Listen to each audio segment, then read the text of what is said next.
Hola a todos, mi nombre es Fer, espero que estén muy bien, bienvenidos a mi canal. Si es la primera vez que lo visitan, prácticamente solo hablo de libros que me gustan, libros que estoy leyendo, etc. Y gracias por estar aquí. El motivo del video de hoy, sin más rodeos, es este libro que leí este año. Tardé mucho en leerlo y como pueden ver está súper subrayado, anotado, etc. Porque la verdad me encantó. El libro se llama Women Who Run with the Wolves o Mujeres que corren con los lobos de Clarissa Pinkola Estés. No sé si se pronuncia así, la verdad, I don't care. Pero just wow. La verdad este libro está increíble, se lo recomiendo a todos. De verdad creo que es un libro que todo el mundo debería leer, específicamente todas las mujeres deberíamos leer este libro. A mí la verdad me cambió mucho la forma de pensar y me ayudó mucho en muchísimas cosas, entonces vamos con este libro.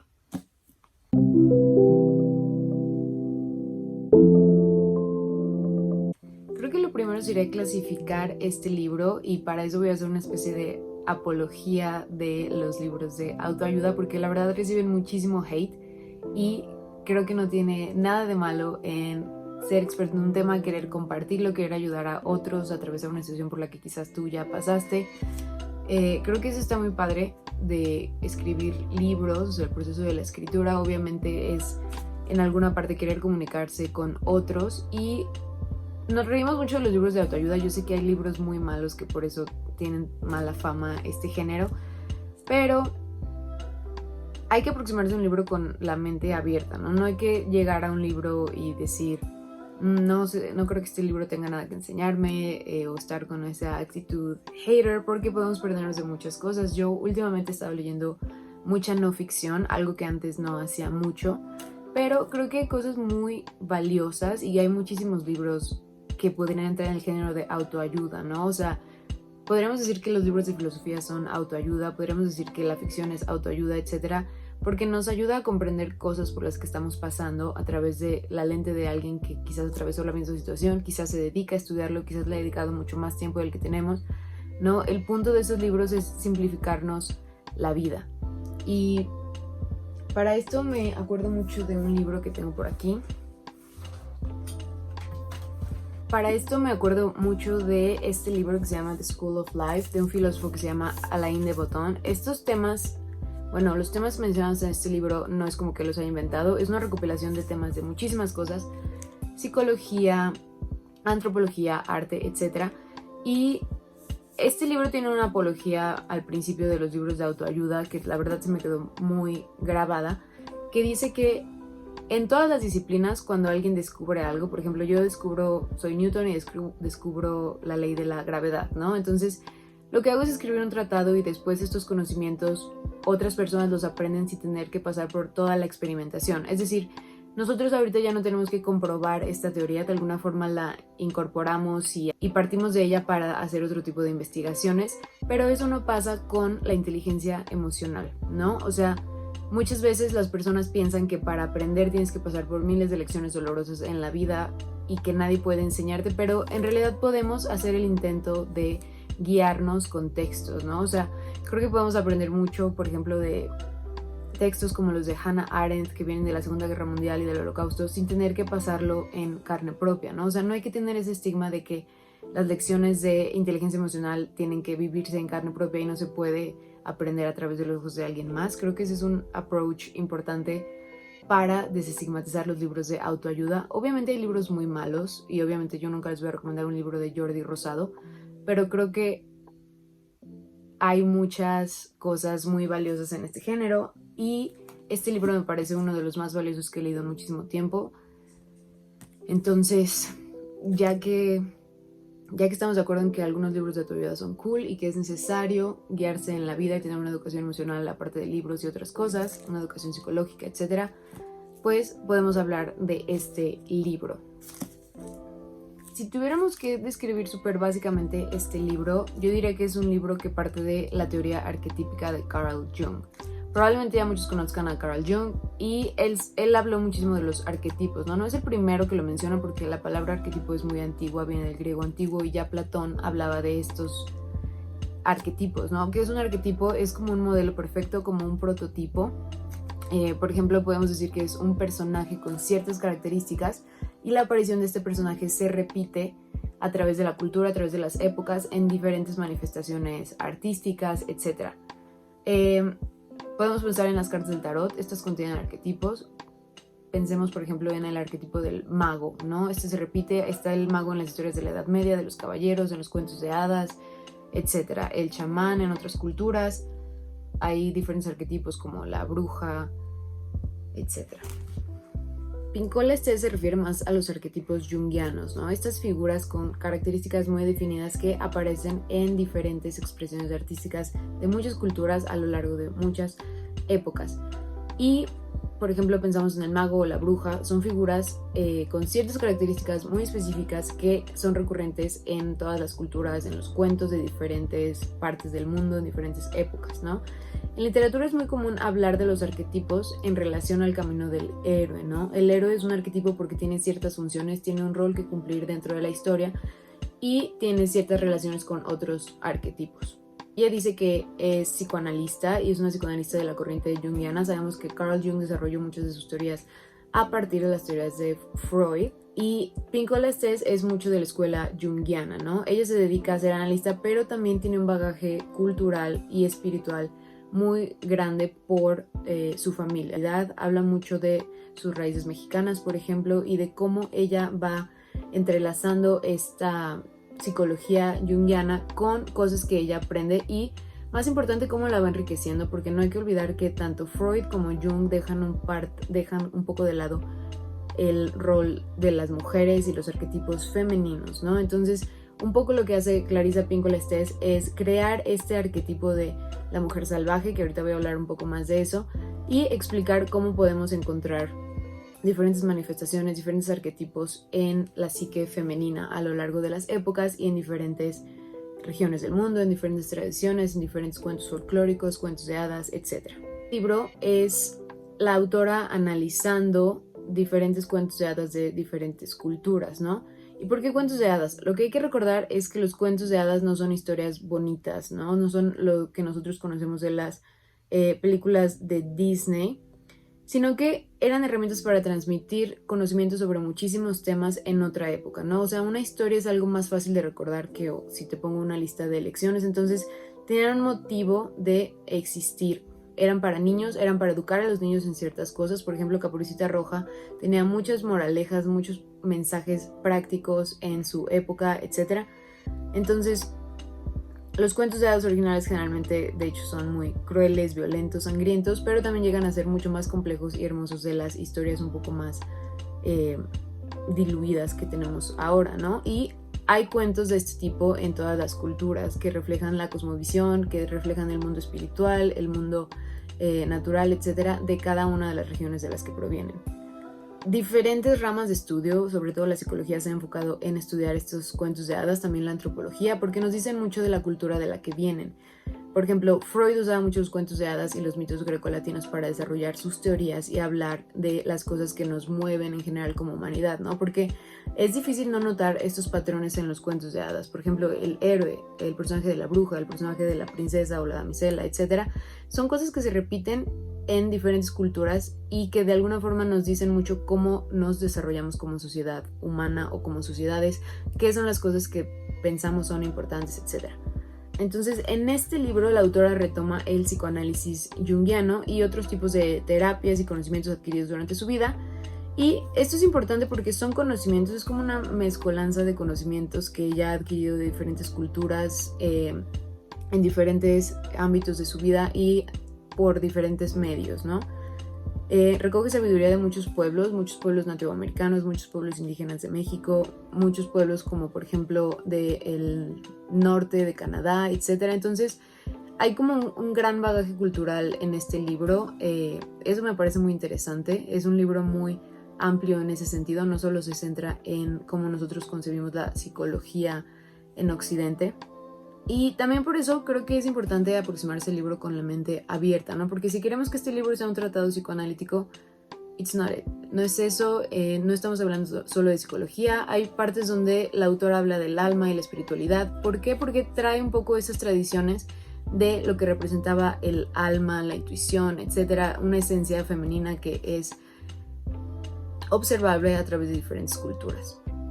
Entonces, todas estas culturas y tradiciones le permiten a Píncula Estés desarrollar una especie de teoría sobre la feminidad, y no es una teoría cerrada, no es como ser mujer es esto y esto, no, es algo muchísimo más amplio, es más bien como de conformar un hiper o super arquetipo que ella le denomina la mujer salvaje y que tiene que ver con todas las cosas intuitivas que las mujeres hemos perdido a lo largo de las épocas, pero que en un principio eran relacionadas con lo femenino. Entonces, todo el libro trata de comprender la psique femenina a través de cuentos, para a través de los cuentos identificar y rescatar esta mujer salvaje que, según Clarissa Pinkola Estés, todas las mujeres tenemos en algún lado, quizás enterrada en nuestra psique. Y bueno, ¿qué o quién es esta mujer salvaje? La mujer salvaje para Pinkola Estés yo diría que es sobre todo la intuición femenina, ¿no? Una especie de intuición o conocimiento profundo que toda mujer tiene, pero que por muchísimos motivos familiares, sociales, culturales, etcétera, ha sido como enterrada y hemos dejado atrás, ¿no? Es una parte de la psique, pero también es una parte de nuestra alma, porque recordemos que el libro mezcla un poco lo espiritual con lo psicológico, y es necesario recuperar esta parte de nuestra feminidad para llevar una vida saludable psíquicamente, espiritualmente, en nuestras relaciones, etcétera, ¿no? El libro es un poco holístico en ese sentido porque parte de recuperar esta intuición, estos saberes ancestrales, esta intuición ancestral, para poder concentrarnos en vivir una vida plena y saludable. Y yo diría que ese es uno de los principales aspectos del libro, ¿no? Reconectar con tu intuición femenina, la voz que está dentro de ti, que te guía, pero que por muchos motivos familiares, culturales, sociales, hemos silenciado y que hemos ignorado muchísimo tiempo, ¿no? Creo que todos hemos estado en una situación en la que sabes que estás tomando una mala decisión, pero tú misma silencias esa voz que te dice, no hagas esto, ¿no? Eso es para Pinkola Estés la intuición femenina, ¿no? Esa voz que hemos domesticado, esa es la voz de la mujer salvaje, ¿no? Es la parte de una mujer que es intuitiva, que tiene una alta capacidad para amar, para dar, para recibir, para no encajonarse en etiquetas, para vivir sin miedo. Es una parte valiente que está en contacto con la naturaleza, que está en contacto con los ciclos naturales, que los conoce, que los deja pasar. Y también hay mucho énfasis en esta parte de los ciclos, ¿no? Pinkola Estés hace mucho estrés en los ciclos de vida y muerte y cómo es parte de la naturaleza femenina saber cuándo algo debe vivir y cuándo algo debe morir, ¿no? No solo criaturas, sino etapas de una vida, una relación, un trabajo, etc. A lo largo de todo el libro, que sí es bastante extenso, tiene como 500 páginas, se desarrollan estas ideas a partir de cuentos del folclore de muchas culturas, ¿no? Algunos son cuentos famosos como el cuento de Barba Azul o como algunas historias de Baba Yaga y Vasalisa del folclore ruso. Hay otras historias que yo no conocía de los pueblos esquimales, hay historias del desierto de Nuevo México, etc. Entonces es muy interesante y muy rico en ese aspecto. Y lo que me gusta del libro es que no es tanto una guía de cómo hacer las cosas, sino un empujón, ¿no? Es como un amiga, date cuenta, y como un empujón a comenzar un viaje de autodescubrimiento, y te ofrece muchas herramientas para hacer esto, pero en realidad como que queda mucho dentro de ti ubicar estos arquetipos en tu persona, en tu historia personal, comenzar tu viaje de autodescubrimiento, etc. Y obviamente en nuestras vidas cada una tiene diferentes personas, situaciones, etcétera, que nos han llevado a silenciar esta intuición femenina, ego, traumas, deseos autodestructivos, complejos de inferioridad, etc. Eso me parece muy enriquecedor del libro, ¿no? O sea, sí hay una parte en donde cada persona, dependiendo de su historia personal, puede identificar estos arquetipos que señala Pinkola Estés, y casi siempre es un trabajo de autodescubrimiento, no tanto de un trabajo con otras personas. Sí hay una parte del libro que se trata de cómo relacionarse y cómo encontrar un círculo o una comunidad que te enriquezca, pero casi todo el trabajo al que se refiere el libro es sobre conocer la mente propia y las fuerzas que actúan en ella, ¿no? Por ejemplo, uno de los cuentos, creo que como a la mitad del libro, del que habla es el de Barba Azul. Todos conocemos esa historia de un hombre muy rico, creo que no era rey ni nada, que se llamaba, o le decían Barba Azul por el color de su barba, Y Barba Azul, el cuento comienza cuando desposa a una nueva doncella, que es una chica muy joven y muy ingenua, pero está súper enamorada de Barba Azul. Y Barba Azul la lleva a su castillo y la trata súper bien, todo va muy bien, pero ella siempre tiene como este feeling de que hay algo extraño, ¿no? Y un día Barba Azul se va de viaje y le dice que puede hacer lo que quiera, menos entrar a una habitación específica en el castillo este. Entonces ella hace caso a su intuición en ese momento de que tiene que ver qué hay en esta parte del castillo que él no quiere que vea. Y cuando lo hace, pues obviamente desobedece a Barba Azul, pero lo que encuentra es súper shocking, que yo me acuerdo que cuando leí este cuento de pequeña sí me traumó un poco, pero lo que hace Barba Azul es, tiene en ese cuarto todos los cadáveres de sus anteriores esposas, ¿no? Y creo que están como colgados y hay como mucha sangre. Es un cuento súper sangriento y sería muy fácil, si queremos hacer una analogía de este cuento, como ponerlo en una relación autodestructiva, una relación tóxica o lo que sea, ¿no? Y me parece interesante la forma en que se aproxima a ella Clarissa Pinkola Estés, porque para ella el cuento es una analogía de cómo funciona nuestra psique, ¿no? Y en este cuento aparece un personaje principal que es Barba Azul como el depredador de la psique, ¿no? Es algo que nosotros tenemos todas en nuestra psique. Imaginemos que no es una persona externa, sino una fuerza que todas tenemos dentro de nosotras que nos dice no indagues, no hagas el viaje de autodescubrimiento porque está en contra de las cosas que no te van a gustar, etc. Y hay que ir un poco en contra de eso y de todos modos atrevernos a hacer el viaje de autodescubrimiento, indagar en ese cuarto, aunque lo que encontremos no va a ser placentero, pero son cosas de nuestra propia mente con las que tenemos que lidiar si queremos liberarnos, ¿no? Entonces, eso es como una analogía de la que me acuerdo ahorita, pero la verdad, la forma en la que ella analiza los cuentos es muy interesante. A mí me pareció súper, súper cool, la verdad, ¿no? Y se habla mucho de estas fuerzas opuestas en la psique femenina y cómo tenemos que aprender, no a eliminarla, porque nunca vamos a eliminar al Barba Azul, que es todos los complejos, miedos, etcétera, voces negativas en nuestra mente, pero sí como a mantenerlo en un plano en el que no puede hacernos daño y no puede impedirnos vivir una vida plena, ¿no? Es como esta frase de que uno nunca deja de tener miedo, pero aprendes a actuar a pesar de eso, ¿no? Otra cosa del libro que tiene mucho que ver con el título, que se llama Mujeres que corren con los lobos, es cómo Clarissa Pinkola Estés relaciona mucho a esta mujer salvaje con los lobos, ¿no? Se habla de muchísimos animales y muchísimos animales representan muchas cosas en planos espirituales de diferentes culturas, pero sobre todo ella la compara mucho con el lobo, ¿no? Ella dice que la mujer salvaje, la intuición femenina, tiene mucho en común con los lobos, que son animales solitarios, pero que respetan mucho su comunidad, su clan, su manada. Son animales que aprenden a escoger una pareja para el resto de su vida, animales que conocen el trabajo en equipo, animales que son feroces pero a la vez son juguetones, que tienen tiempo de recreación, que tienen mucha como energía creativa, mucha estamina, etcétera, ¿no? Y esos son los aspectos que para ellas son importantes recuperar en el día a día. El instinto para reconocer el peligro, por ejemplo, es algo de lo que se habla mucho. Cómo podemos saber que algo no es bueno para nosotras, cómo aprender a escuchar la intuición, cómo recuperar la intuición, desempolvarla, etcétera. Es como el tema central del libro.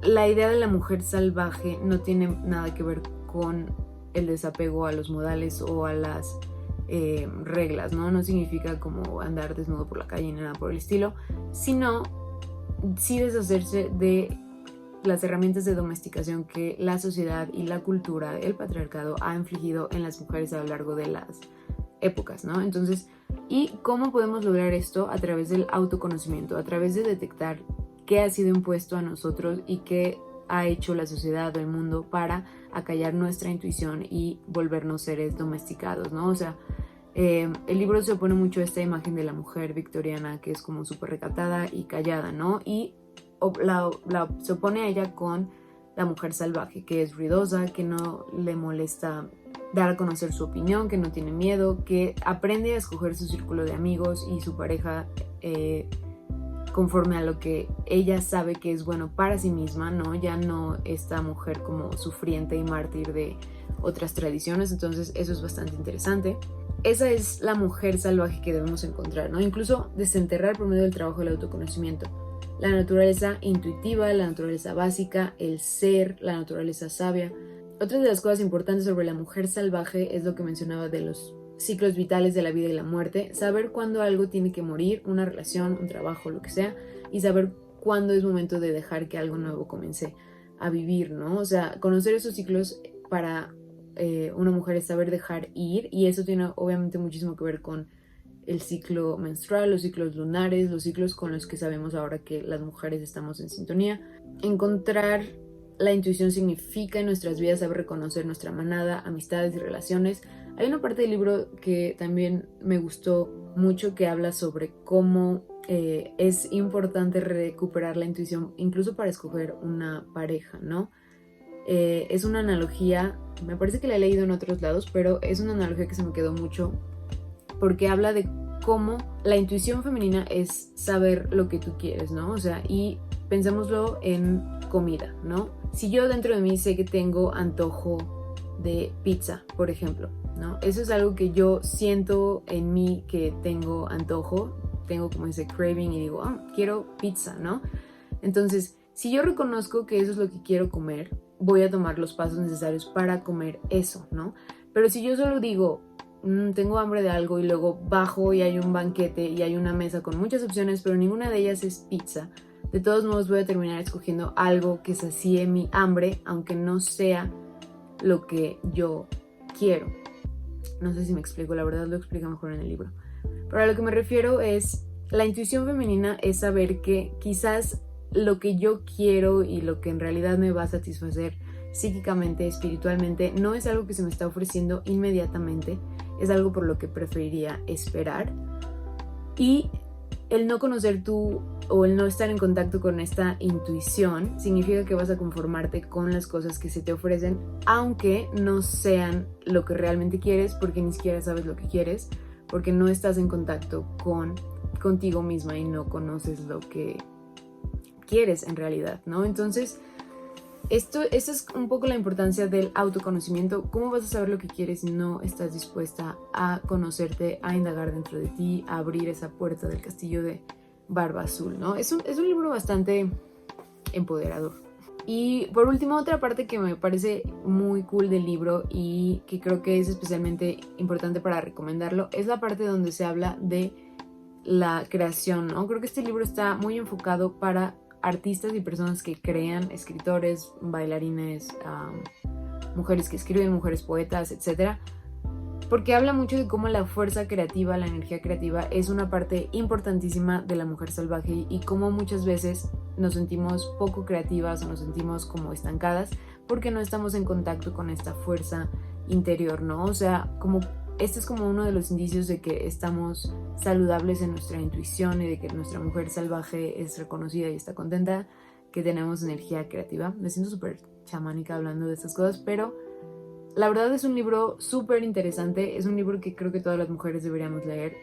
Es un libro que mínimo en mi vida yo creo que tengo un antes y un después de leerlo porque me ayudó a comprender muchísimas cosas, ¿no? Esa es la importancia también de las historias y de la literatura. No es lo mismo explicar un concepto súper complicado a que alguien te lo explique con un cuento, ¿no? Porque un cuento es una estructura básica que todos conocemos porque está en nuestro inconsciente colectivo, porque sabemos y reconocemos esa importancia de contar una historia. No es como lo que contamos del banquete o lo que contábamos de Barba Azul. Este tipo de historias nos ayudan a identificar cómo funciona nuestra propia mente, cómo podemos relacionarnos con las diferentes partes de nuestra psique, cómo podemos relacionarnos con el mundo. Es mucho más fácil aprender a través de este tipo de recursos. Por eso me parece un libro maravilloso, aparte de que está escrito súper bonito, ¿no? O sea, la introducción al libro donde habla de como por qué deberías leer este libro es bellísima. Voy a dejar una frase aquí de esas al final, pero está escrito muy padre, la verdad. Me acuerdo que había unas partes donde yo le decía como, ok, por eso les digo que tienen que aproximarse con una mentalidad abierta, no como de, no tengo nada que aprender, sino como, de verdad me interesa aprender y mejorar. Entonces, como pueden ver, esta es mi copia del libro. Está súper rayada y subrayada. Creo que la única parte que no tiene como anotaciones son las notas, que esa es otra parte que me gustó del libro. O sea, si tú quieres adentrarte después en todas estas cosas de Carl Jung, de Freud, de diferentes tradiciones, diferentes cuentos, libros, etc., tiene muchísimas notas como para que enriquezcas tu conocimiento. Y es como el inicio de un viaje, ¿no? O sea, hay libros de autoayuda que quizás sean como de, haz esto y vive así, pero este no, este en realidad es una invitación a emprender un viaje que solo podemos tomar cada una personalmente. Entonces, es un libro que recomiendo a todas las mujeres, es un libro que le recomiendo a mi mamá, a todas mis amigas. La verdad, no me he callado desde que leí este libro. Lo quería leer desde que vi que Lana del Rey subió una foto de este libro hace mucho, cuando tenía su Instagram oficial de Lana del Rey. Entonces, y eso tiene mucho sentido. Quizás debería hacer un video sobre aspectos de este libro que están en el trabajo como reciente de Lana del Rey, porque la verdad es un libro increíble. Lo recomiendo a todo el mundo y creo que ya no tengo nada que decir al respecto porque es un gran libro. De verdad, háganse un favor y léanlo. Está largo, pero tampoco hay prisa. Yo me tardé mucho en leerlo porque sí sentía que tenía que procesar muchas de las cosas de las que habla el libro. No es como de, una historia, ok. De hecho leí como un capítulo como por semana, ¿no? Y tengo notas, tengo un libro donde hice notas, etc. Entonces, creo que tomarlo como también un cuaderno de trabajo, como un libro de notas, o tener un cuaderno al lado es una estrategia muy buena, pero eso es todo. Léanlo y espero estar subiendo videos más seguido. Me encantaría saber qué están leyendo. Muchas gracias por los comentarios que me han dejado en el video de Lana del Rey. Lo aprecio mucho y estoy muy contenta de estar de vuelta en el canal con un libro tan maravilloso como este. Recomendaciones de lectura que tengan, déjenlas en los comentarios y espero que estén muy bien. Los quiero y gracias. Bye.